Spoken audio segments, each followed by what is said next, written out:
Welcome back to a new video, guys.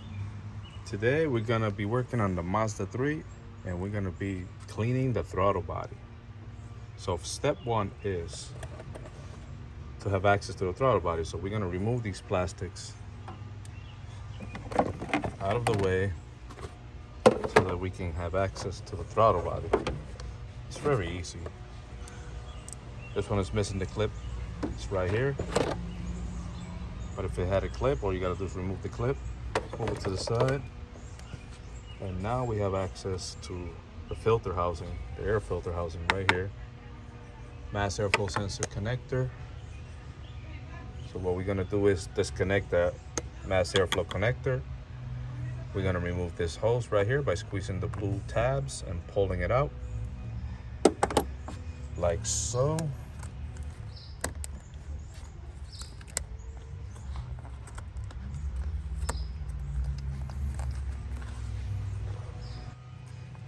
That was a simple squeeze and pull. And now this one also.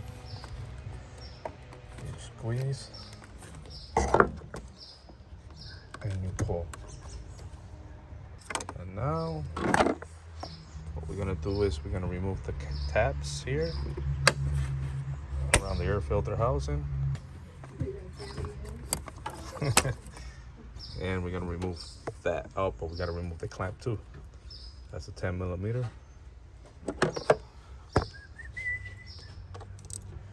That's not a 10 millimeter, so we're gonna find a 10 millimeter. All right, I finally found the 10 millimeter, so unscrew that.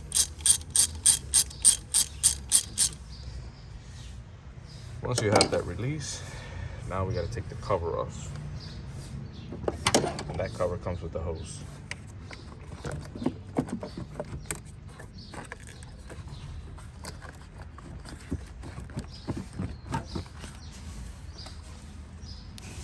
Sometimes the hose can be a pain, but you just gotta have patience and work it through it.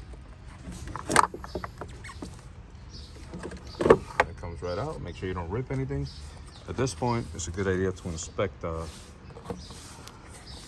hose for the intake. They tend to crack sometimes, and when it cracks, you get unmetered air that goes behind the mass airflow sensor is unmetered air, and that's a vacuum leak. That car will run a little rough. Another thing we're gonna do today is take this bad boy out. We're gonna clean it.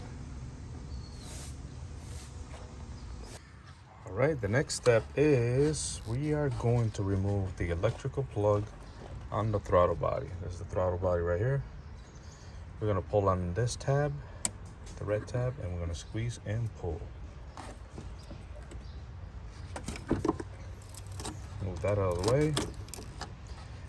The next step is we're gonna loosen up 4 bolts.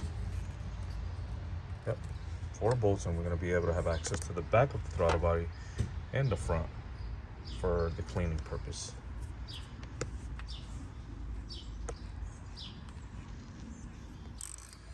Okay, this is gonna be 8 millimeter or 5/16, whatever you got on hand. They're pretty tight.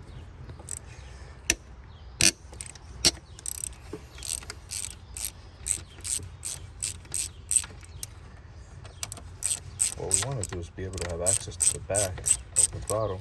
Now these are coolant lines. You don't want to touch those, because then you're gonna have coolant come out and you gotta clean that, and then you gotta bleed the system. You don't want to do none of that. This is the simple way. Now you can also spray have somebody stand on the throttle with the key on, not with the engine on, but the key on, and the throttle body without disconnecting the plug will just open, and you can clean as best as you can with that. You don't use a wire brush. Use a rag, paper towel. You can use a toothbrush.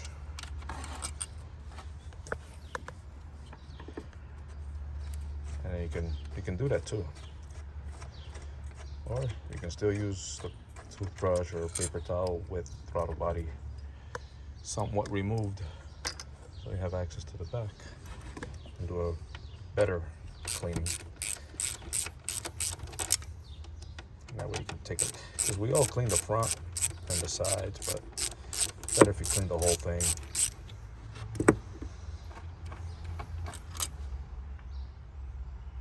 All right, so basically now you'll be able to have access to the back of the throttle body like so.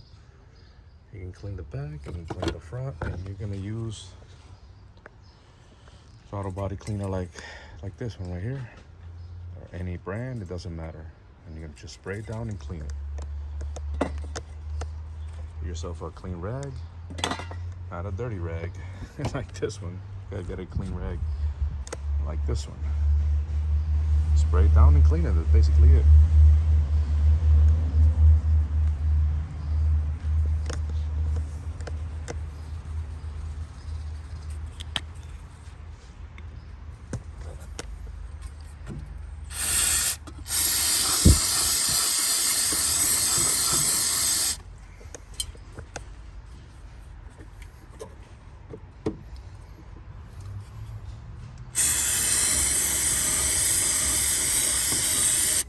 Alright guys, I'm going to start wiping it down, but I need to focus on what I'm doing and then I'll come back to the video. Well, let me show you guys the back. It's a lot cleaner now, look at that. Now we're going to work on the front. And all I'm doing is spraying it and cleaning it.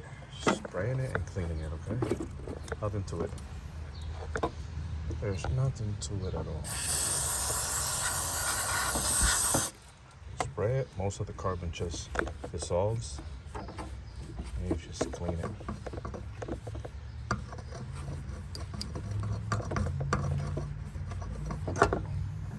Because all that carbon just blocks the throttle from responding when it's supposed to respond right. It just ruins it. And if it has a what's it called, an idle control valve passage, you gotta also clean that up. And if the throttle body doesn't have that, then it needs to open a little bit just to keep air going in on idle. And if it's stuck more or less than it's supposed to, then it gives you a rough idle, or even a hesitation when you accelerate. That's why you gotta clean that stuff. All right guys, another thing that I did was open the throttle body and clean the plate, you know, the plate that opens, this one. Clean it and then clean where it sits, right in here and right in here, because I'm gonna be able to clean here so that when it goes back to where it's supposed to be sitting, it's nice and clean and it sits where it needs to sit. Clean it as best as you can. You can do this as best as you can where it's completely shiny. As long as you're satisfied with the job. Also, be easy with the throttle plate. Open it nice and slow, shut it nice and slow. I heard about this, any throttle body, getting the calibration messed up from manually opening it. So this is how I do it. I never had problems, so do it at your own discreet. So be very careful with that. I never had problems with it at all. But let me know in the comment if you ever had that problem with a throttle body, if you were cleaning it and you had a problem with the calibration after that, where it wasn't responding properly or it got messed up because of it. I never had a problem, like I said again. Anyway, I'll continue cleaning it a little bit more and then we'll move on. Oh, another thing, I'm not using gloves, but yeah, use gloves. That's a chemical. It could be harsh on your skin. Use gloves, safety glasses, and go easy on the throttle body. Guys, I put all the bolts back on. Before you assemble it, make sure you clean the gasket behind the throttle body and the meeting surface, because you had all that junk go everywhere with the spraying and the rags. Make sure you clean it clean the back before you assemble everything, because if you have a broken gasket or a gasket that is not sealing right, or for some reason it fell off and you went and put it on, you pinched it Now you're gonna have a problem. You caused the problem. You're gonna have an air, unmetered air going through the back of the throttle body, and then you're gonna have all kinds of problems. Okay. So clean the gasket, clean the mating surfaces. Make sure it's in good shape before you put it back in. Tighten up the bolts in the X pattern till they're as tight as they were. Not too much, because these are, you know, what, 8mm heads. So that bolt is even thinner than the head. So just go easy with it. Probably like 5mm. Anyway, now we're gonna move on to cleaning the mass airflow sensor. I'm gonna find a screwdriver and remove the bolts so we can take it out. So I took the 2 screws out, and there you go. What we're gonna do is we're gonna clean that piece right there. We're gonna get some brake cleaner or mass airflow sensor, whatever we got. And we're just gonna spray it, make sure it's clean, that's all. And let it dry, put it back together, and that's it. Now for some reason, these screws, this one was stripped. It was loose. I gotta make sure this thing seals properly so it measures air correctly. So I gotta figure something out to make sure that bolt is tightened. It gets tight when I crank on it. Okay. All right, guys, I spray some brake cleaner. I'm gonna let it dry. I spray it right there. Don't touch that. Don't do anything. Just spray from a good distance where you are getting it clean, but you're not damaging it in any way. I spray in that hole too. I don't know what's in that hole, but I sprayed there too. The reason why you want to use brake cleaner or throttle, or any sensor cleaner is better than, because that doesn't leave a film. That's the reason why you want to use that kind of stuff. Either brake cleaner or mass airflow sensor cleaner or electrical connector cleaner. You don't want to use throttle body cleaner. The carburetor throttle body cleaner, you don't want to use that. That leaves a film. You don't want to leave a film on this thing, okay? And it dries quick too. You can Google that stuff, the information. You'll see what I'm talking about. All right, I'm gonna let this dry. I'm gonna figure out what I'm gonna do with the screw hole. All right, I figure it out. I put a zip tie in the hole, and I tighten up the screw, and that gave me enough threads. I'm gonna cut the zip tie off and call that a fix. That's it, guys. Whenever you have a stripped out screw like that on plastic, a zip tie, or even a sliver of wood, you stick it in the hole, and you just drive your screw right in there, and it'll grab. That's a quick fix. So there you have it. That's a quick tip for today. And now we're gonna go ahead and install this cover back on, and that's gonna be it.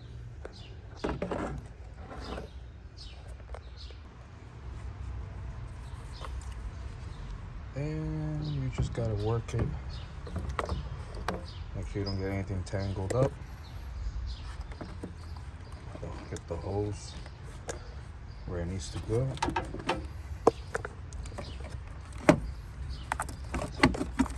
The cover sitting where it needs to be sitting. Get your plugs for the mass airflow sensor nice and tight. Get your hose back on. Make sure that these things are on the side where they belong. That's on there. This is on there. We're gonna come back to this, make it tight. Double check the cover. Make sure it's sitting.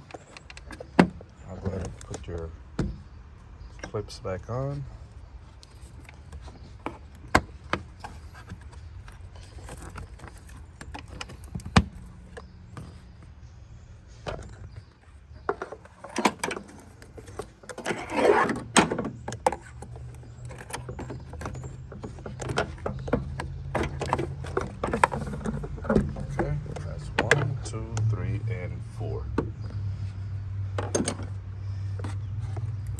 get our throttle body plug. Almost forgot that. Make sure all the way in. Put the red tab in place. That's not locking, but it's on there. I don't know why it's not locking. Oh, now it did. All right. This hose has to be beyond all the way. Make sure the clamp is sitting where it needs to be sitting. And then make it nice and tight with your 10mm. Guys, I'm using this recording apparatus to hold the phone while so I can use both hands. To be honest, it gets in the way more than anything. I can't. But I mean, it is helping. It also gets in the way. Anyway, I'm gonna make sure this clamp is where it needs to be sitting. I can't see with the phone in front of me like this. Alright guys, the clamp is nice and tight. The tube is on there nice and locked. The Mazda airflow sensor is plugged in. All the 4 tabs on the cover are connected properly. Now, I'm gonna address this while I'm here. This thing is nasty. I'm gonna replace that. Anyway guys, that's pretty much it. That's how you clean the throttle body, and that's how you clean the Mazda airflow sensor on a Mazda 3. Thank you for watching. Leave a comment if you have any questions. Like the video if you learned something. Subscribe is free. I'll catch you in the next one. Thank you.